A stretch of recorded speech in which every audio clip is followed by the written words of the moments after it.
And they've come out with a lot of news that's come from headlines, particularly the two we're going to talk about in focus, AMD and Nvidia, that have come out and basically presented their forecast and future for the next year. Nvidia specifically coming out and revealing the Rubin series that they're going to come out with, the new GPU chip. And really, I think it's two different stories here. Nvidia has basically come to the table and said, look, we're still a dominant player. Like, we are still king overall. I know everybody's talking about Google. People are maybe talking about AMD.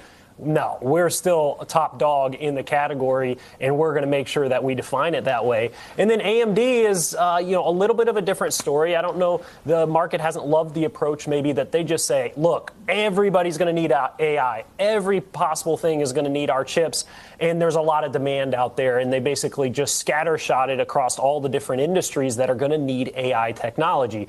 I think NVIDIA has come out, obviously, from the price action over the last 2 days, has come out as the winner compared to AMD. But there's still the big questions in the market of, is this AI a bubble? Is there, too much pressure on the valuations of these companies? And really figuring out, are they truly worth what we've been willing to pay as investors for these different businesses? NVIDIA CEO Jensen Huang confirmed that the company's next-generation Vera Rubin platform is currently in full production, while outlining a broad vision for AI's next computing cycle. Speaking at a crowded Fontainebleau venue in Las Vegas, Huang claimed that the computing sector is going through a once-every-10-year transformation, and that this time, two changes are occurring at the same time. AI is increasingly being used directly in applications, and the software development process has undergone a significant transformation. Every 10 to 15 years, according to Huang, the computing industry goes through a significant transition that introduces a new platform. This moment, two changes are occurring simultaneously. Software development is being radically redefined, and applications are becoming more and more based on artificial intelligence. Huang argued that the next stage of AI goes well beyond text-based systems, tracing its development from early neural networks to transformers and modern huge language models. He highlighted the emergence of Agentic AI, models that can eventually plan, reason, and act on their own. According to Huang, there are other types of information besides large language models. We could teach a huge language model anywhere there is information and organization in the universe. This includes what NVIDIA refers to as physical AI, systems that have been taught to comprehend and engage with the physical environment through the application of physics. NVIDIA's wager on open AI ecosystems was one of the keynote's main topics. According to Huang, open models are still catching up to proprietary frontier models, which are now about 6 months behind. Huang claims that a sizable portion of AI usage across developer platforms currently depends on open-source systems, and that roughly 80% of startups are developing on open models. Along with its models, NVIDIA is also making available the data and lifecycle tools needed for their deployment, evaluation, and training. NVIDIA showcased its Cosmos World Foundation model, which creates synthetic data and realistic simulations for robot and autonomous system training. According to Huang, NVIDIA develops self-driving technology internally using Cosmos. Additionally, the business introduced Alpamayo, an open-source AI for autonomous driving that can reason and make decisions. According to Huang, it enables cars to learn from sparse real-world data and deal with novel situations. Along with quickly catching up to frontier systems, NVIDIA's open models are leading the pack in fields including natural language search, OCR, and PDF understanding. NVIDIA Cosmos-powered Star Wars BDX droids, which are completely autonomous, made an appearance on stage during the speech. The back and forth between Huang and the droids was obviously enjoyable. As NVIDIA's physical AI trains next-generation robotics using synthetic data from digital factory twins, the company is also partnering with Siemens, indicating a significant advancement in manufacturing. Vera Rubin, NVIDIA's next-generation AI supercomputing platform, and Blackwell's replacement, is currently in full production, according to Huang. The technology increases efficiency, memory bandwidth, and connectivity speeds while providing up to 5 times the performance of Blackwell. Vera Rubin is made to solve context and data transfer, which Huang referred to as AI's next key constraint. It incorporates cutting-edge GPUs, specialized CPUs, high-speed networking, and full-stack encryption. Join our investor community. Hit subscribe and like to get your daily NVIDIA stock insights and tutorials delivered. The business later stated in a blog post that the NVIDIA Rubin platform, the company's first extreme-coded 6-chip AI platform and the successor to the record-breaking NVIDIA Blackwell architecture, is currently in full production. In addition, Vera Rubin incorporates NVIDIA's Connect X9 Spectrum X SuperNIC and requires only 5 minutes to assemble, as opposed to around 2 hours for earlier systems. The platform is water-cooled throughout. Every GPU in Vera Rubin can communicate with every other GPU at the same time thanks to an NVLink 6 switch. According to Huang, the system employs hot water cooling at about 45 degrees Celsius, which is a paradoxical strategy that, he pointed out, drastically lowers energy costs and is fully encrypted for increased security. Huang also mentioned astronomer Vera Rubin at the start of her talk. Rubin's discovery of dark matter came about as a result of her observation that galaxies' outer edges were whirling almost as quickly as their centers. According to Huang, NVIDIA will commemorate her with the name of its upcoming machine.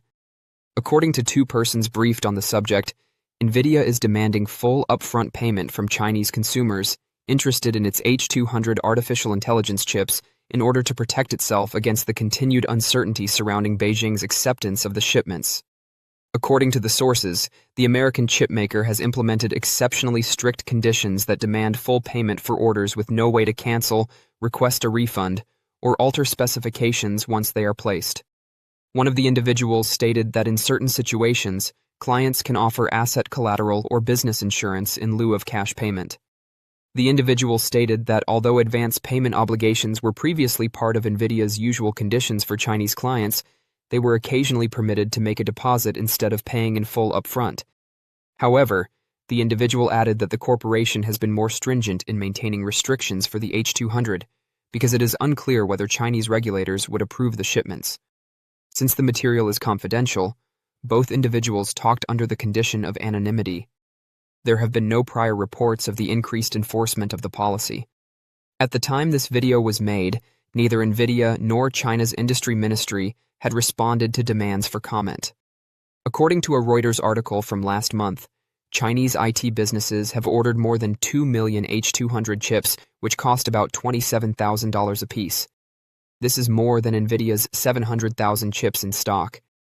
Even though Chinese chip makers like Huawei have produced AI processors, such as the Ascend 917C, NVIDIA's H200 still performs better when it comes to building sophisticated AI models on a big scale. Bloomberg said Thursday that China intends to authorize about H200 imports as early as this quarter. According to the article, Chinese officials are getting ready to permit purchases for specific commercial purposes while prohibiting the military, sensitive government institutions, vital infrastructure, and state-owned businesses because of security concerns. As officials continue to determine how many domestically created chips each customer must purchase with each H200 order, Beijing has recently instructed certain Chinese tech companies to temporarily halt their orders, according to the second source. The halt was first reported by The Information on Wednesday. Jensen Huang, the CEO of NVIDIA, stated on Tuesday that the business has accelerated its supply chain in order to increase output, citing quite high customer demand for H200 chips. Huang stated that he did not anticipate a formal announcement of approval from China's government, but if purchase orders are issued, it is because they are able to do so.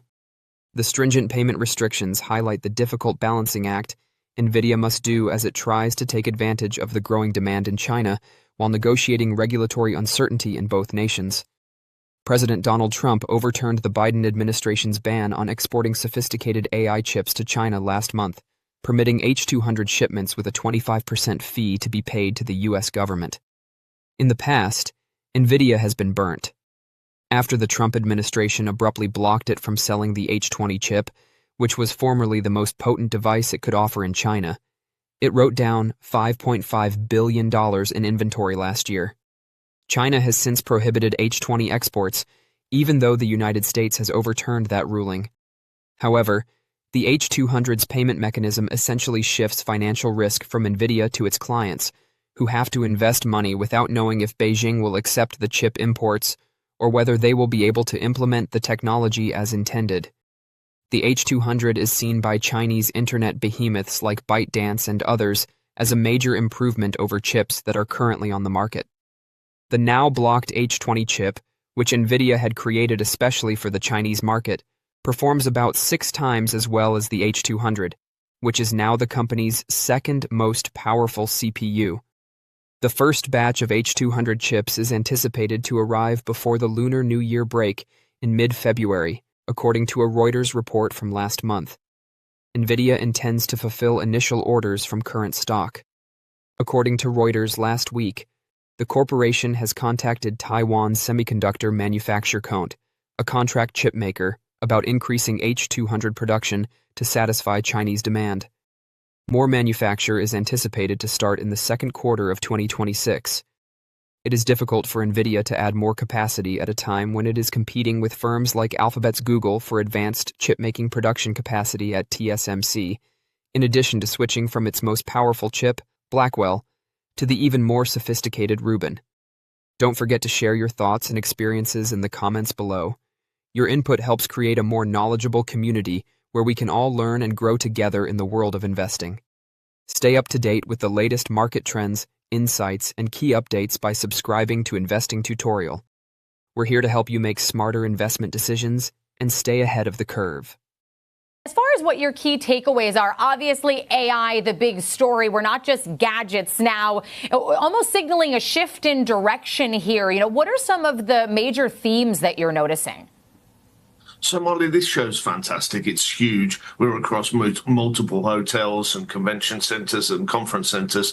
And there's everything from AI-powered swimming pool cleaners and toothbrushes right through to enterprise tech being launched. This is no longer just a consumer show. I've spent time with NXP from a semiconductor perspective. I've spent time with Global Foundries this week. So this is really becoming an automotive show. It's becoming a semiconductor show, and obviously we've got the consumer piece. Particularly impressed with a 130-inch Samsung TV that I saw on the show floor. But joking aside, two big things that kicked off: Jensen Huang and Lisa Su in their keynotes making announcements. Nvidia launched their Cosmos World Foundation model, and AMD announced their Ryzen AI embedded P100 series. What this is about, we're starting to move beyond physical AI. From generative, we're moving beyond the generative to the physical AI and robots. I've seen a lot of robotics companies demonstrating here on the show floor, and I think that's the next wave. Also had conversations with the team at Global Foundries and their recent acquisition of MIPS. Spent time with their CMO. Really fascinating conversation. And what we're seeing is this embedded AI moving us beyond the sort of ChatGPT revolution into this embedded. We're going to see that moving beyond what you think and write, which has been probably the first wave of AI, to what you see and do. So as we move from this sort of more conceptual chatbot-based AI concept to this physical AI and these robotics, and we had the CFO of Oshkosh on yesterday talking about their AI fire trucks and AI garbage trucks. We're really starting to see it in practice. Does this physical AI shift dramatically expand the total addressable market for semiconductors and hardware? Exactly, Marley. That's what we're seeing. I spent time in NXP. They've basically built a building in the parking lot. This has got to be a huge activation for them and significant marketing dollars. I spent some time with them yesterday, asked them why they're here in such numbers. All of their customers are here.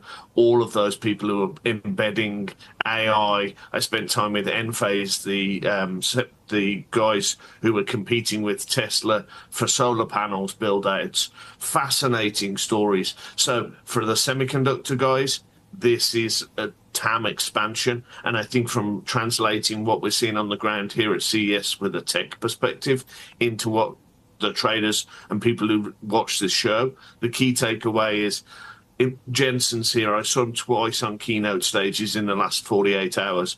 Lisa's here. Lip-Bu Tan was on stage with the YY, the CEO of Lenovo, yesterday. All of these guys are here because of TAM expansion. And another thing I keep hearing mentioned and seeing in the headlines is agentic AI and this move from systems that don't just respond to your requests, but they actually act on your behalf, this movement away from the traditional chatbot. How big of a leap is that from the physical assistants that we know now? So I've spent some significant amount of time with the team at Lenovo and Motorola in the last 48 hours. I got a chance to spend some time with YY, the CEO, last night, and I'm spending some time with him. Literally, I've got to run from this segment for a meeting with him. They launched Kira, which I think is an interesting point to what you were saying there, Marley. This is a cross-device agentic assistant. This is going to follow you from your laptop to your Motorola phone, to your tablet. It's going to be a cross-device agentic framework.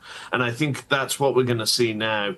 We want to be able to have those immersive experiences and then follow us wherever we are, regardless of device.